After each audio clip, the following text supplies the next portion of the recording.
ഈ കപ്പൽ അപ്പോൾ ഇപ്പോൾ നിൽക്കുന്നത് മൗറീഷ്യസ് പോർട്ടിലാണ്. അപ്പോൾ ഈ കപ്പൽ ഇന്ന് ഇവിടെ നിന്ന് പുറപ്പെടുകയാണ്. ഏത് രാജ്യത്താണെന്ന് വെച്ചാൽ അതിനു മുമ്പേ നമ്മുടെ ചാനൽ ഇതുവരെ സബ്സ്ക്രൈബ് ചെയ്തില്ലെങ്കിൽ ജസ്റ്റ് ഒന്ന് സബ്സ്ക്രൈബ് ചെയ്ത് ലൈക്കും കൂടെ ഒന്ന് തട്ടിവിട്ടേക്ക്. അപ്പോൾ ഈ കപ്പൽ ഇപ്പോൾ പോകാൻ പോകുന്ന രാജ്യം എന്ന് പറയുന്നത് സൗത്ത് ആഫ്രിക്കയിലോട്ടാണ് പോകുന്നത്. അതായത് മൗറീഷ്യസിൽ നിന്നും സൗത്ത് ആഫ്രിക്കയിലോട്ടാണ് പോകുന്നത്. ഇപ്പോൾ ആൾക്കാർ പാസഞ്ചർ ഫുള്ളായിട്ട് അതിൽ കയറിയിട്ടുണ്ട്.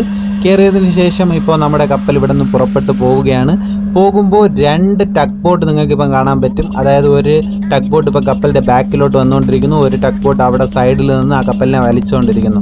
അതായത് ഈ ടഗ് ബോട്ട് ഉപയോഗിച്ചാണ് ഈ കപ്പലിനെ പോർട്ടിനകത്തോട്ട് കയറ്റുന്നതും ഇറക്കി കൊണ്ടുപോകുന്നു. ഈ രണ്ട് ടഗ് ബോട്ടുമാണ് ഈ കപ്പലിനെ ഒരു പ്രശ്നവും ഇല്ലാതെ കറക്റ്റായിട്ട് പോർട്ടിൻ്റെ പുറത്ത് കൊണ്ട് വിടുന്നത്. അതായത് രണ്ട് സൈഡും അങ്ങോട്ടും ഇങ്ങോട്ടും പോകാതെ കറക്റ്റായിട്ട് രണ്ട് ടഗ് ബോട്ടും കറക്റ്റായിട്ട് കൊണ്ടുവിടും. ഇതിനൊരു വലിയ ചാർജാണ് ഈ ടഗ് ബോട്ട് വാങ്ങുന്നത്. ഈ ടഗ് ബോട്ടിനും ഈ പൈലറ്റിനും കൂടെ ചേർത്ത് ഈ ഒരു ചെറിയ ഓപ്പറേഷന് തന്നെ മിനിമം 10 ലക്ഷത്തിന് മുകളിൽ കൊടുക്കേണ്ടി വരും. പിന്നെ വേറൊരു കാര്യം പറയാൻ വിട്ടുപോയി, ഈ കപ്പൽ ഇപ്പം മുഴുവനായും കൺട്രോൾ ചെയ്യുന്നത് പൈലറ്റാണ്, ക്യാപ്റ്റൻ അല്ല. പോർട്ടിനകത്ത് കപ്പൽ കൺട്രോൾ ചെയ്യുന്നത് പൈലറ്റാണ്.